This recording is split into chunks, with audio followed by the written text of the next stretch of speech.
Thanks for asking me. I really appreciate it. When you get back to the podium, I'll start recording. Just give it 30 seconds. I'll give you the thumbs up. Just, you give me the thumbs up and we'll go. We're good? Yeah. Okay. All right. You guys ready? Ready? Can you hear me back there? I don't have a microphone, so. Awesome. Thank you. All right. Today we're going to be talking about moving into InfoSec. Some of you guys are InfoSec employees, I know that. So it may not be as interesting for you, but maybe it'll give you a chance to inspire others to move into this field. What we're going to be talking about is just pivoting into a new career into InfoSec if you haven't, or if you're not already there, or get the job you really want. The idea is we're going to have a roadmap together to get the knowledge that we need, the fundamentals, and obtain some clear and critical knowledge. Also put together some gadgets and projects to sharpen your skills in a fun way. So who's it for?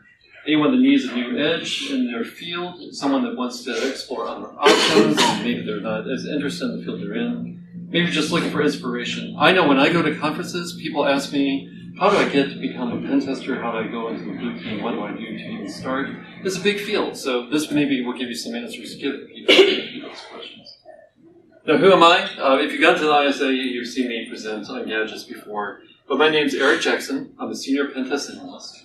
Bunch of certifications. I've got, my prior life was app dev and project management. I have a patent in language translation, so if you want to have a spare app or two, I'll bore you to death on that. I have an open source GitHub that I'll tell you about here in a moment. But as I said, I present normally on web application security. But enough of that. Let's talk about what we actually do to actually begin our way into ISSA. Thank you. All right. So the first question to ask is security the right fit for you? Everyone loves to hack. Most people want to talk about hacking. When people hear about a fraud, it's like, I'm interested because A, I want to do it, I want to know how it's done or how to stop it. And I used to like to dabble in it a lot, but never really thought it was really for me. The hacks are fun. It's true. It's the best part of the job, absolutely. But there's a lot of hard work and study that goes in prior to that, and preparation to really understand that. So your first leg of your journey is to determine, is this your real passion? Is this what you want to spend your hours of free time in? Is this something that you want to make your main life? Do you want to commit all your time? Now, there's good signs that security fits. I have here that you'll have a surge of creativity and maybe doing tech outside of work. But if you like taking apart things, if you like to see how things are prevented, one of my friends here who gets her nose all squinched up when she sees something bad and wants to prevent it, that's a good sign that you should be security. So time to set a new course. What I mean by this is your job something that you need to leave, or is it something you just need to alter? My dad gave me this book, and it's always a bad sign when Dad gives me a book. So they're weird, strange books. I have a whole stack of them. If you guys want to read, I can give you one. He gave me this one called Orbiting the Giant Hairball. Has anyone heard of that? Alarming title, because it's like, oh no, this is not good. It's going to be another dad book by this Gordon McKenzie guy. He worked at Hallmark. He was hired because he was creative. He was artistic. But like most of us, when we start a job in corporations, they don't really want you to show those things. They want you to kind of adapt to the myth of the corporation you're in. So the things that got you in may not be the things that are highlighted when you work there. His idea was that hairball is a policy, procedure, conformity, competition, focus on title that people don't like. Orbiting is taking the originality, the nonconformity, the creativity, and the innovation that actually got you the job, and actually find a way to work into that without actually getting bogged into the hairball. His idea is you orbit it. You don't fall into that. You can't just do anything you want. You just have to find things that the company needs you to do, but that you want to do without falling into the daily politics, jealousy, unfairness. It was actually a really good book. It gets a little bit wild at the end, just to recommend this. It's like $5 on Amazon. That being said, the day you decide to go into security, it's like quitting smoking. You get immediate benefits that very first day. There's things that you will know that other people just won't know. You'll have a wide, sort of holistic look at technology that other people just don't have. So you're going to see that you're valuable just from the day one. When you first open that very first book, you'll have things that your team just doesn't have. What might be boring beforehand will now also be beneficial. Did you know in the 1980s, if you were a spy, one of the critical skills you had to know was how to plaster a wall. I would not want to plaster a wall if someone could get in my head. But why would you need to know it? If you plant a bug in an embassy, especially an old embassy, you're going to have to put it on the wall. And what are you going to have to do? You're going to have to plaster it up. They had a journeyman that actually watched agents plaster walls. If they didn't do it right, they knocked it down. I learned plastering walls with plant bug. I'm not going to learn plastering walls just for the heck of it. So when I was a developer, if I had to talk about another framework again, I thought I was going to lose my mind. If I talk about framework and I see there's vulnerabilities, there's things that I can work around, there's things that people need to know, well, that's something interesting. And now I can actually really enjoy things about aspects of my job that maybe I didn't before. Now, are you too late? I had a friend of mine that told me, it's too late for me, I can't get into InfoSec. You absolutely can. It's not too late to actually start incorporating this in your job now or look to a new job. So how does InfoSec look in the future? This is from Bureau of Labor Statistics from last year to 2028. It's looking like a 33% projected job growth, which is great. Good candidates are always sought. And here's the thing, attackers just aren't going away. I mean, as we saw during the keynote, there's things like Target, TJ Maxx, Experian, was that the one that got hacked that suddenly they didn't care much about? But it makes people, CIOs, CISOs, very nervous, and they are always looking for good people. Hard to find good people, though. Job satisfaction, talk to any of my colleagues here, and they will tell you they love their job. It's you get to apply your knowledge and really make a difference every day. So it's really great. Have you guys ever been at a job where someone fakes their knowledge? And like you have some people that obviously don't know what they're doing? It's hard to do in security. Can't do it very easily. You're found out very quickly. So if you are a professional that can speak very well, that you can show demonstrable skills, you're going to be very, very happy in this job indeed. Now, when I talk to people at conferences, they almost always say, I want to be a pen tester or I want to prevent attacks. Those are just two of the security jobs that you can do in this field. There's a whole bunch more. I got this all from SANS, and it actually went down several lines more. But there's things like Threat Hunter. You can actually assume that your network has been hacked and start finding the people that have actually attacked you. Or forensics. Or incident responder, would I recommend that your career be that all the time, but that's a good place to look into. Malware analyst. That's a really great job that if you have any interest in that, people are going to want to talk to you. Disaster recovery and business continuity analyst. What are our tenets in security? It's confidentiality, integrity, and availability. This is the availability part. People tend to overlook that. They're like, why do I want to do anything with that? Well, that is a key area in security that people really will enjoy. A great one to go to. Did anyone go to DerbyCon 2017? Did you guys see the keynote from Microsoft where they talked about imposter effect? It's where you think that other people know a lot more than you do. And I love the fact that they brought this up. They just hit it head on, because I think this is a thing that happens in this field a lot. You think you don't know what you're doing, or you can't do what other people do. And the truth is just not that. If you watch a good Mission Impossible movie, there's always people that have overlapping skills. And that's what you're looking for. The idea here is, though, that you should hit it head on. I have this theory there's just a lack of confidence in this arena. It's very easy to talk yourself out of success and say, I'm not going to be able to do this. It's I put it here as a lobster pail situation. If you put a bunch of lobsters in a pail, I've not actually experimented by this, the lobsters will pull the other lobsters into the pail. You don't know if that's true? Sure, I hope it's true. I've heard that over and over. Have you seen it? Yeah. All right, cool. Phew. So, that happens all the time in our lives. And I think you've seen that in your own careers. Thinking that you're not worthy or can't do it. When I was an app dev on a particular project, it was a project that required 12 people. And it was in development. So if you're in the development team, you know that the actual amount of people is 3, right? And it was 2 releases. One person got fired, so the other person had to go to another release. So I was on the release as the person leading it, developing it, and presenting it. Working late nights, miss my family all the time. I was out, like the only person in the office looking out the window going, something's got to change. I just can't do this every single day. And I wrote down 3 things I could do. And InfoSec was number 3. Like, I actually had meteorology, which I had no business in, as number 2. because I just didn't think I could do it. It's very easy to talk yourself out of success. My brother, God bless him, was one that really pushed me in this field and kept on saying, you can do this. Kept on giving me projects, cheerleading me all the way. You guys don't have the benefit of my brother, but I'm just telling you, you can do it, and it's worthwhile. So meditate on your path for a day or so, that's what I did. And then commit to your course of action. And then just keep discipline and move forward. But the main thing to remember is no matter what, this is not wasted time. Security will benefit you no matter what you do. That being said, once you choose to go into security, you sort of are officially a spy. You have to consider operational security immediately. So what I mean by that is you have to seek out the people in your field that can help you, your allies that will be beneficial to you, people that will be realistic and assessing you. They may be people outside your field, and they probably should be. People, though, that are supportive of your goal. I know this sounds very Oprah, but just the positive people that are very realistic. They may be in surprising areas. Some of the people that benefited me are people I was really not expecting. There are those that will not want to see you succeed, though. And they are for different reasons. There's a bunch of ego in this field, sometimes, not with everyone. And there's competition, and some people in your team just may be afraid of losing you. So you'll have to keep it kind of on the down low.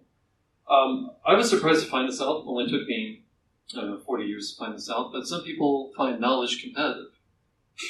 Didn't know. That was a real surprise, so just be aware of that. I do recommend learning somewhat in secret, not fully. You don't have to close the blinds and put on your hoodie. Share with your allies what you're doing, but and does this mean, Eric told me not to say anything, so there's this support call, and they're talking about networks, I've been studying Nmap, I better not say anything. No, definitely demonstrate your knowledge, but you just don't have to tell everyone. Everyone studying security, if they see you suckers later, that probably won't work out very well. Keep plans to yourself, because you don't know where this is going to take you. I don't know if my colleagues know, but I was actually really confident I want to be on the blue team, which is kind of hilarious if you know me, because I really don't belong there. So keep your options open. You don't want to commit to one path and have people hold you to that. All right, so let's talk about how we start down the path. We have to do one of the hardest things ever, which is willingly become a beginner. I hate doing this, but it's the only way to do it. And you have to determine your gap areas. These are things that if you're in a network job, do you know how to develop? If you're a developer, do you know networking? Do you know how the internet generally works? Do you know any scripting languages? Like if you're a Python programmer, have you worked with .NET or vice versa? If you're Windows, how much Linux exposure do you have? Anything that might have scared you. Now, I'm not saying you have to learn all of these right away, and you don't need to know all your gaps right away, but you should at least be realistic in assessing and determining what you're missing. Then you need to create a repository. It can be a OneNote, it can be a physical notebook, whatever it is. On your first page, just write down those plans of what you need and start making that as your map. Then put your notes afterwards. But how do you find those gaps, the areas that you're missing? Well, I talked to several people in InfoSec about how they found their knowledge. And there's different ways of doing it. I've listed them all here. I've given sort of like my own names, but the college method. A lot of times when you start out in college, and at least in liberal arts, you don't end up in the major you think you did. Some people go in and say, I think I want to be an English major, because that's all they've been exposed to. They take their first anthropology class and like, wow, that's where I belong. So what they're doing is they're sampling a lot of information and finding out what is the most interesting sticks. There's the exploratory method, finding something you don't know at all and making that a full project and really exploring it in depth. You can ask for official training, but it's kind of hard to get. This is usually people's path. They're interested in InfoSec, they ask for training, they're denied, they give up. Don't let that be you. There's unofficial training, though, and that's really easy to acquire, and I'll show you how to do that. So let's talk about the college method. One thing I did is, I'm a big book reader. I know not everyone is, but there's a whole bunch of books that you can get, and I recommend you become very familiar with half-price books. Half-price books has all the certification books that people have gotten rid of and have given up on, and they are great. If you want to get an intro to security, they're there for like $9. I was there just 2 days ago, and there's a bunch of them out there. Occasionally you see big name books like Nmap or Metasploit or the Web Hacker's Handbook. All good choices. but start becoming familiar with that. Hacking Exposed, if you've not seen that before, it's a gigantic book about actual hacks, how they were done, and how to prevent them. If you find yourself reading this, you'll find out, wow, I actually really enjoy this. This is a great place for me. This was it's a little bit old, but I think it was $8 at half-price books. Either way, get it at your library if you can find it there or on eBay. It's worth it. It will give you a very clear idea of what you're missing and parts that interest you. Also, check your corporate library. I'll mention this again. A lot of corporations have libraries that are free and available and might have some of these books right now. I'll mention that more in a second. Podcasts. I would start podcasts immediately. If you're slightly interested today, start finding all the podcasts you can. I like Risky Biz, but everyone here has an opinion. Security Now is a good choice. Down the Rabbit Hole has a really annoying intro, but they have some really good stuff in it. But ask around, you can find some people who have their opinions. If you're a video learner, that drives me crazy, but some people really go well with that, think about Weaponize. That's Jeremy Drurin's site. He has all sorts of things, from application security to encryption, all sorts of things. Sammy Kamkar, have you guys heard of him? He's the hacker that will talk on Wired about how things have been taken apart and hacked. He's hacked cars. Internet of Things guy. He's a really good one to kind of follow because you can pick up about half of what he says when you first start out. And wow, here's some of the things else I need to learn. He has some really good hacks. Hack 5, they're going to try to sell you gadgets, but they have a really good webinar, or not webinar, really sort of a program. It's really highly produced, but it gives you some really good ideas of what's out there. Don't have to buy anything to learn it. And what's good about them is they actually will cover people other than themselves. The main thing is to find something you can research daily and find where those gaps are. Now the exploratory one, we're going to go into finding full knowledge about some particular topic that maybe you don't know. I'm a gadget person, love gadgets. I'll talk about gadgets all day. Always find options that you can build instead of buying. So there's a ton of things out there right now for you that you can look for free. A portable firewall is a great option. Raspberry Pi, there's so many choices there. OpenWRT or Tomato, if you're not familiar with that, that will flash your router and make it into something new. Arduino, there's just so many choices out there that you can explore. So if you find something interesting, find out if there's a gadget you can make and do it. If you have no idea, if I'm hitting you with a bunch of these and you're like, I don't even know where to start, look at HackerBox. HackerBox is a subscription service. You don't have to subscribe.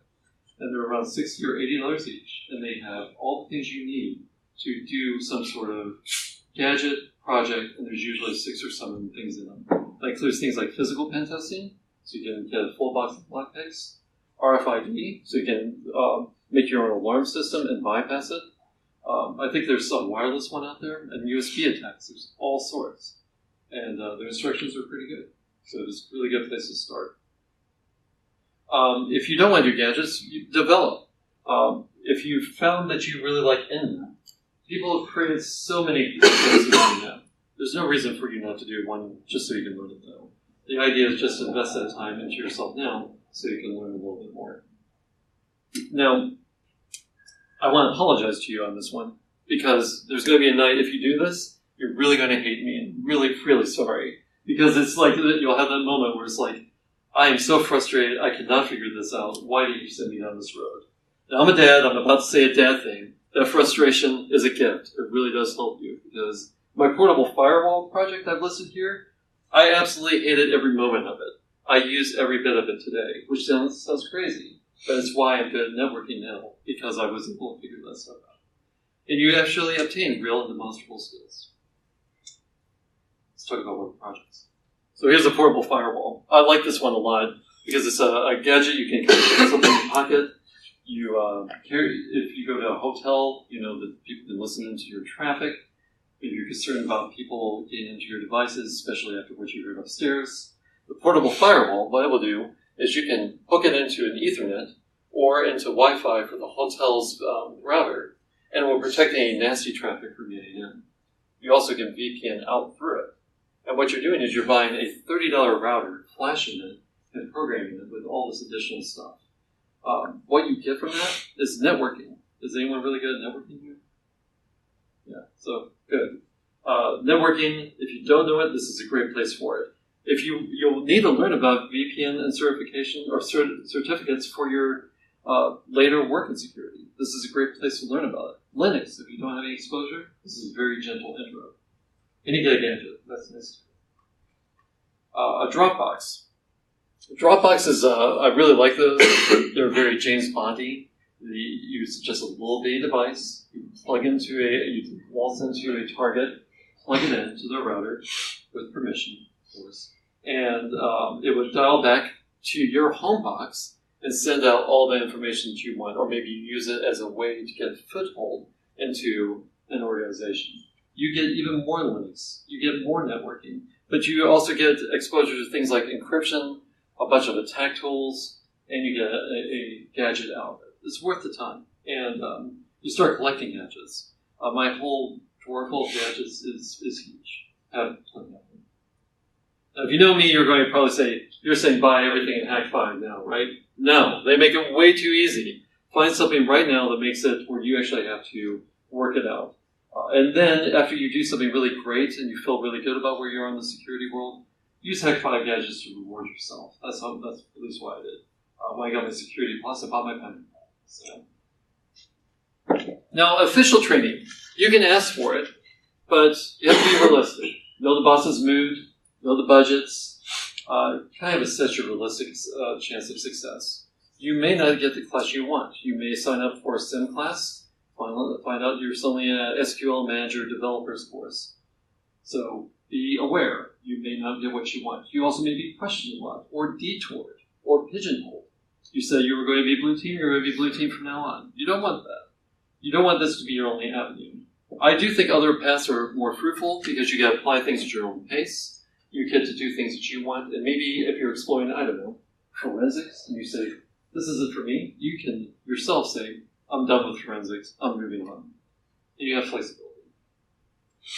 Now, the unofficial training, and this is something I really was excited to tell you guys, is often available to you right now. I bet almost every one of you, when you go back to your job and look on your internet, you're going to see a product that's sold to almost every corporation for e-university or e-book library.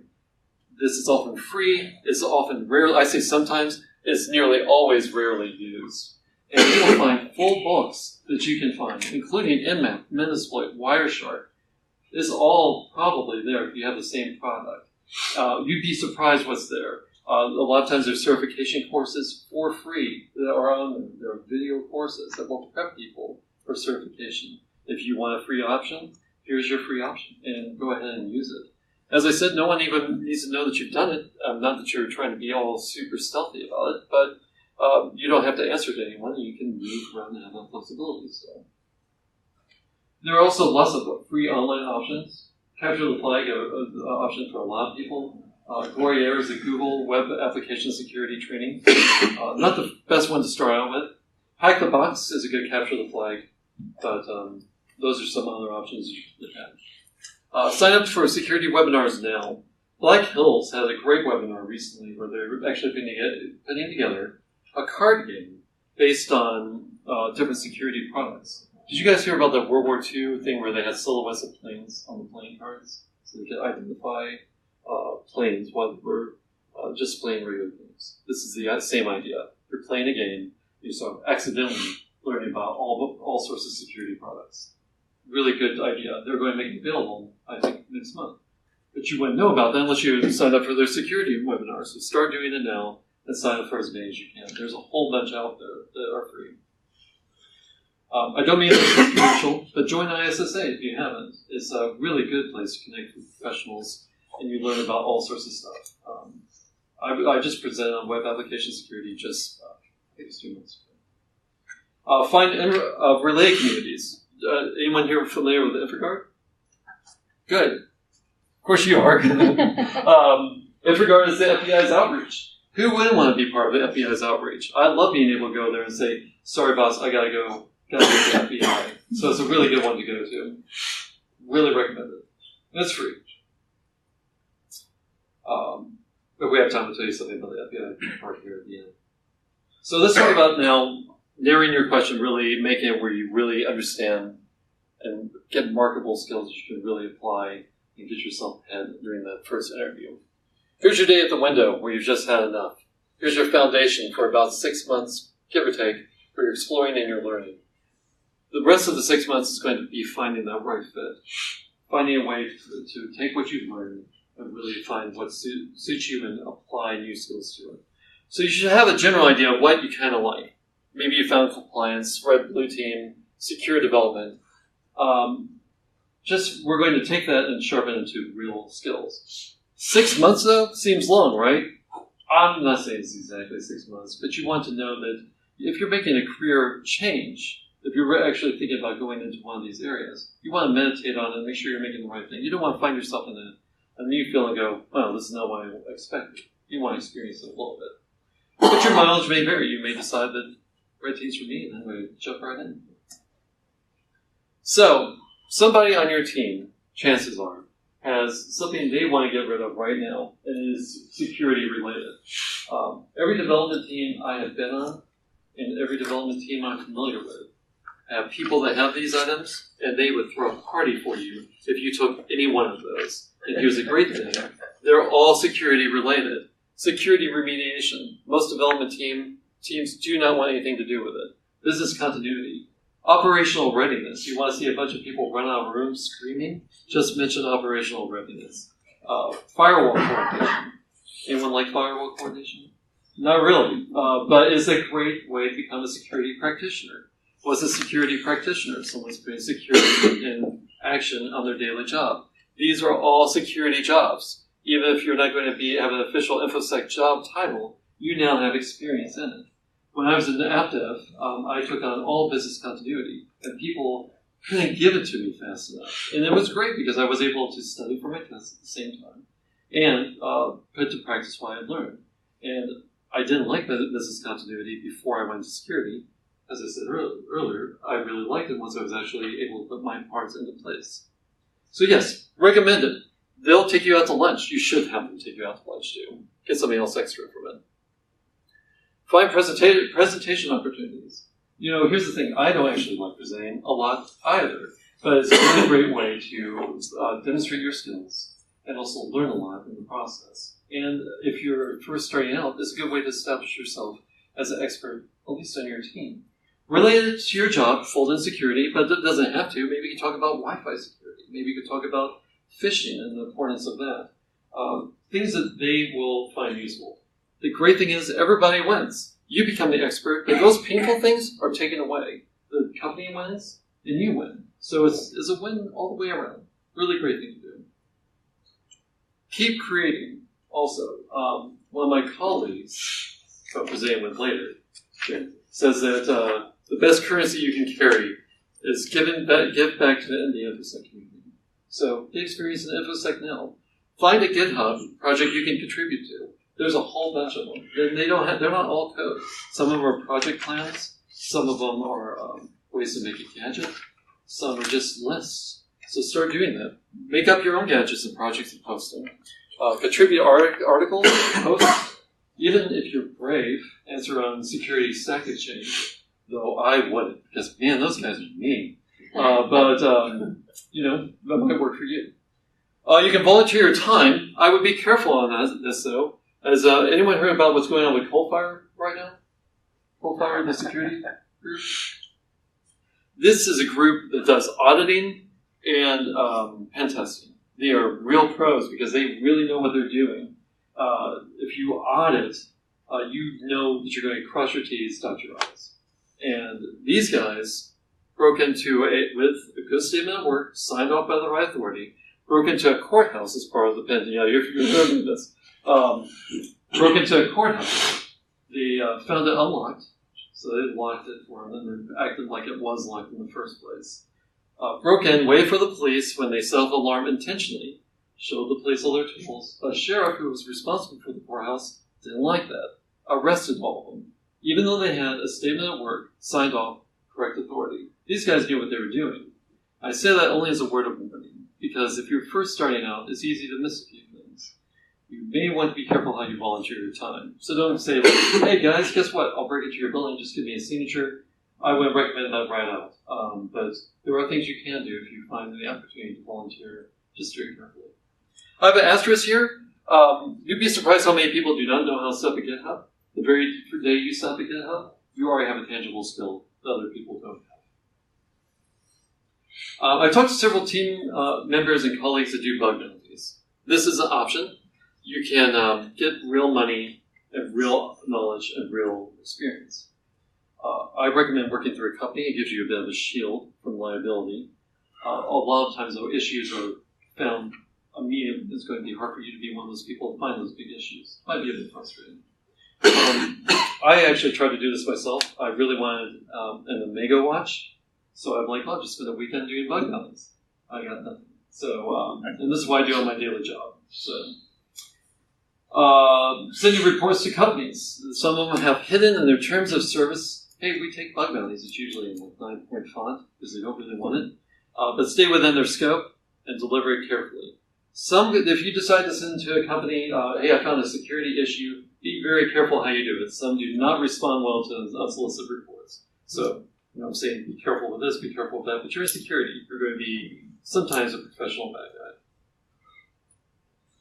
Also, I really do recommend getting a basic certification. When I've talked to people in project management, they ask, do I need a project management certification? I usually say, well, what's your experience? Have you done it? Then maybe not. These days with Agile, maybe, possibly.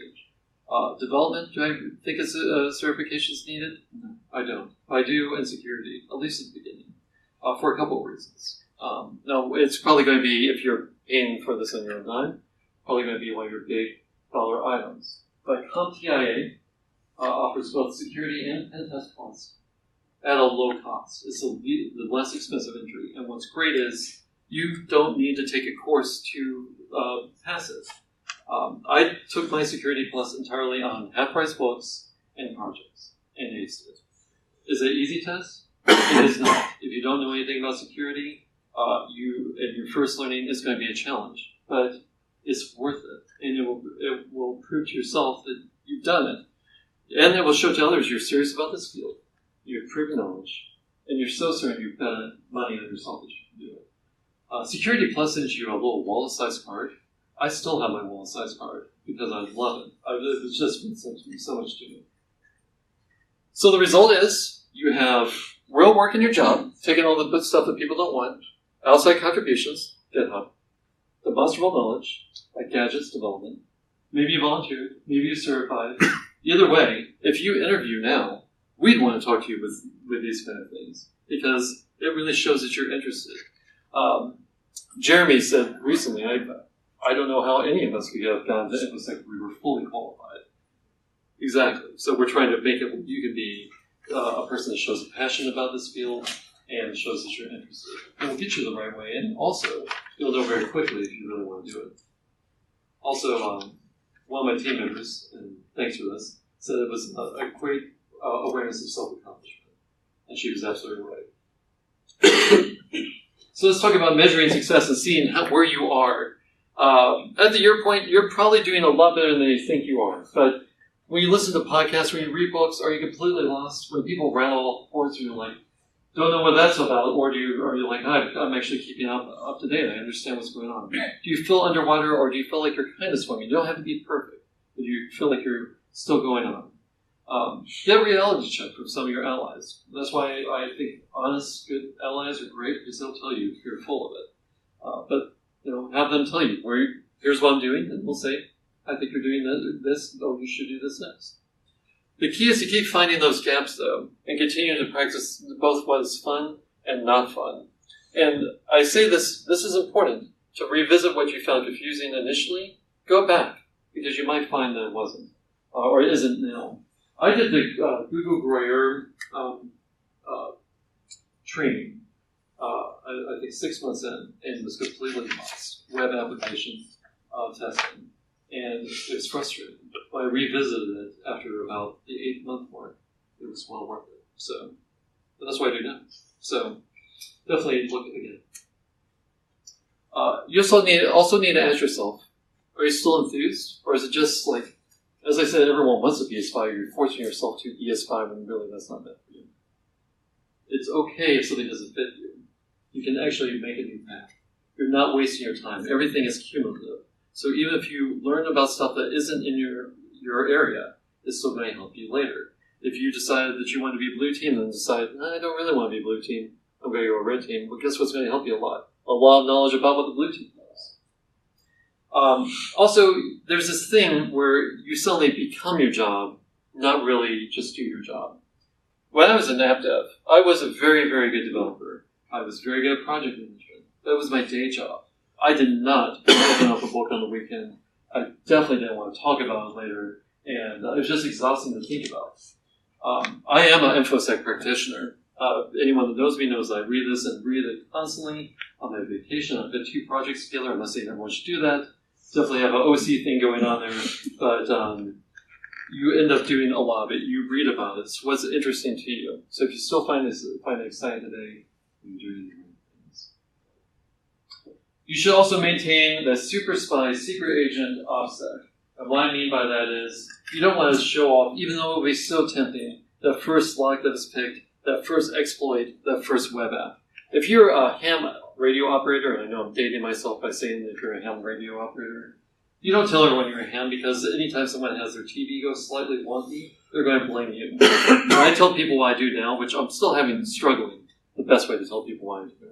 If I say I'm a professional hacker, they'll immediately check their wallet, which I find hilarious because it's like, it's a physical test. I wouldn't be able to do that. But some people just get really nervous about it. So just be careful. Keep it in the family about what you're doing. Do take a picture, though, of your first exploit. I took pictures of mine. Still have them. And, at this time, it's probably a good time to share with your manager. My app dev manager was shocked to find out what I had been doing. And at that point, it was like, well, I've already learned it, so there you go. Placed it on the resume, and it was great, at least at the very minimum, for their reaction. So we'll definitely hold on to that. Take a picture of that, too. If you guys take a picture of your manager when he finds out, I'd love to see it. Yeah, I wish I had. Stop, and as you go on, don't rest. We've reached our goal, right? So we're year in, keep moving it forward. You have to keep that continued self-investment.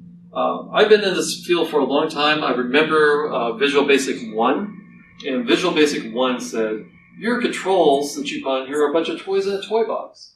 It wasn't really true, but you can make your InfoSec toys really interesting. You just have to make your work fun. It's a way of constantly moving your knowledge forward. And continually find what you don't know. Just recently I'm rooting out an Android phone. If anyone has rooted their Android phone, let me know because I'm having trouble. But constantly find a way to push it forward. And find ways to apply it at work. I wasn't a D&D guy, but I understand that there's a magic user, right, that has to read a spell book every so often to keep the spells up. Is that right? No D&D people? Come on! We're in InfoSec. There's got to be someone here. I think once a day. Once a day! You said that. No, I thought it was once a day. Well, it's sort of the same thing, but you don't have to do it absolutely every single day. But you do want to keep your skills up. You don't have to constantly study it, but you're probably going to have books with you. Conferences. Consider going to a conference that may be on your own vacation and maybe something you pay for. I went to DEF CON last year. It was paid for by me, and it was definitely worth it. And I got to see the Grand Canyon, which was awesome. And you get to experience a lot of things in InfoSec you might not have. Also, you get to kind of see what other people are doing, and you get to meet a bunch of people that are in your field. Also, at this point, you have a proven record for a year. You have knowledge that should help the team. You've taken on operational readiness. This might be the time to take one of those coins and go to your manager and say, how about you pay for that one-day conference for me to go?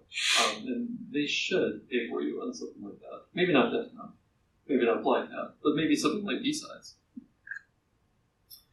Also, constantly look for the right fit. Your community, like ISSA, can point you the right way. But you can look inside your own company. When I was on AppDev, not to give you yet another story, I was assigned temporarily to a team that required a project management person, because they were lacking in that, and someone that understood the technology. So I was assigned to it for 6 months. Then they started looking for, they didn't know the name. I think they wanted to call it a security evangelist. And they were like, let me be a security champion. I'm not known to go to bosses and bosses' bosses and bosses' bosses' bosses and say, you're not going to find anyone else in your organization that can do what I can do. Here's my experience. Here's what I do. You need me. And I've never done anything before. They gave me the opportunity to push the other person aside because they weren't actually very good at security. And I was assigned to that team. There was bad parts about the team, but that was definitely a good part. So I would definitely seize the day. I got to stop putting Taylor Swift on my presentations. I just realized that she has been in every single presentation I've given this year. So sorry about that if you've seen it online. There are going to be people that are going to tell you right off, you don't belong here. There's a lot of ego, and I've said this on an earlier slide. I definitely experienced it myself. When people told me, hilariously, if you're a developer, you have no business in security, which is funny because we want people that are developers that are experienced in these other areas. So, because they're the people that have experience with technology that a lot of people don't. So today, you're here showing interest in security. You're committed to security in the future. Therefore, you're putting security in the action. So keep moving towards your goal, and you'll find your bet. Now, I know a lot of you guys are InfoSec people, but just in case you're not, today you're deputized fully. You can call yourself an enthusiast, evangelist, a champion. If you actually are doing it right now and you don't actually have the title, well, guess what? You're a security practitioner. Again, the practitioner is someone putting security into place. So start with when you listen to podcasts and they say this is for security practitioners worldwide. That's for you. I wanted badges for everyone, but I didn't know how many people, and they're really expensive. So sorry, no badge, but it's a pretend badge. Tell people that you got deputized in 2019. Anyone else that says that you don't belong is completely wrong. So, and just to revisit what we're talking about. Be humble, invest in yourself, do the hard work, but really the key thing is finding the enjoyment and find ways to apply it where you can actually enjoy security. Don't get stuck in the hairball. It's really easy to do that. I understand that basketball players get upset with others because somebody makes a less million than the other person. That's getting stuck in the hairball. Is that true? I don't know. Sports, not me. But sports ball. Bill, sports ball. Big fan. I'm a hopeless Bengals fan. That's why I tell people I don't even know what it means. So, that's football. So, it works. It's amazing how well that works. But seek opportunities that you can apply your special skills. If you aren't enjoying it, reset yourselves and recharge. It's really important that this is one of those few investments that you can put time in, and you are not going to throw away what you've learned. It's not like investing in a framework that's theoretical. It's not like, should I learn Couchbase or should I not? Maybe Couchbase will be used, maybe it won't. Everything you use in security will only build yourself up that much further. That's what happened. So here's my contact information. You can take a picture of this if you like. This is my personal address. I'm also reached at saintcrossbow@gmail.com. I will explain why Saint Crossbow some other time. Look for my GitHub. I have all sorts of projects out there. I just posted a plan that if you want to make your own shark jack, you can. It's out there. So if you want to find one, mine's better. I think Hack5 found it, and they posted some of their own payloads as their own. Can't believe it. But I guess that just means it's a good project. So I'm happy to answer any questions you guys have at all. Yes, please. On the GitHub account, do you suggest that it be public or hidden? Because if you can think of something that somebody else hasn't thought of, then everybody will copy it, and then you won't be unique. It's a good question. So should you have a GitHub private or public? I would answer 2 ways. I would possibly do both. Private for, because we've seen a GitHub where someone was putting what they were learning, and they were clearly not learning anything. Dangerous for them. If you have your own idea, then you probably don't want to post it in GitHub. The reason my company owns my patent is I was dumb enough to open my mouth. But I'm glad I got a patent for it. So I know I can't pronounce that correctly. I've really worked hard on it. For things that you think are beneficial, that can demonstrate your knowledge, definitely public. Even if you are giving away ideas, that's okay. This is good currency for you. You have to balance out how much money am I going to make from this versus will this benefit me and show my real experience? That's my suggestion. And also, Sure. I don't know if you have internet connection, but at our InfraGard meeting, they talked about a national membership that was like $100 or $65, and it includes benefits. I don't know if you have time to pull it up to see. For InfraGard? Yeah. It's like a national one as opposed to the chapter. I did not bring up my. It's something Wi-Fi. new. Yeah, but if you guys didn't hear that, InfraGard 160. No, it's 65 to 100. I can't remember. There's Okay. 2 levels. So just go out and find out how to join the international InfraGard chapter. Well, it's a national. I don't National. think Let's call it international. What the heck? it's. All right. Any other questions at all? I can answer anything. Oh. I used to have a job I did not enjoy very much. A certificate from the FBI that said, "Thank you, Erich Jackson, for your participation in Hispanic Cultural Heritage Month." And I know people walk by and it's like, "Is Erich Hispanic? What's going on with that?" And it's I had an FBI friend that involved me in a salsa dance demonstration at the FBI. I never revealed to anyone why I got that. I thought it was extremely fun. So, thanks for asking that. So, yes? Well, I was just going to kind of toss on for those that are interested. We're going to talk about the certifications. So for in the DoD world, if you're wanting to like just basic level information security, your requirement is going to be security, at least Security Plus. Right, exactly. I'm glad you That's why mentioned it's a good entry level one to get. I totally forgot to mention that. I'm so glad you said that. Keep your continuing education credits up. Right, so DoD does require Security Plus. I forgot that in a lot of other government jobs. Yeah. So this is well worth your investment, right? Because you already have it. Right. It demonstrates that. Yes. I just wanted to say Cybrary is another opportunity. Oh, that's a good choice. And the only problem I've had with Cybrary is the amount of emails that you get to try and elevate your free membership into a paid career. I'm getting tons of that. And That's why we have Outlook rules, right? yes, Straight to the trash. You're going to want to learn those Outlook rules. So So another opportunity. I'll talk to you after the class on that, or the talk. What do you have? For the DoD, I've also heard that they really prefer like network admins who want to learn security and get the Security Plus, because the explanation was you have to know what it is you're protecting. That's true.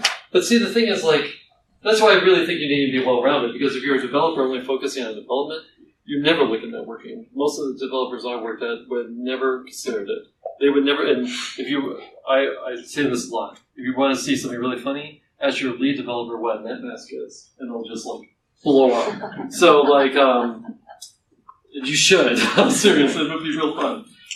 But you don't have to be just that in order to get into security. You can, as long as you know general areas, because what's one of the best ways to get into a corporation is through their web app. And So, one more. sure. There might be projects with OWASP that if you want to be a developer that knows security to work on. I should have mentioned OWASP. Yes, OWASP is a great one to look at. So they have a lot of free reading. Any other questions at all? I will offer, if you guys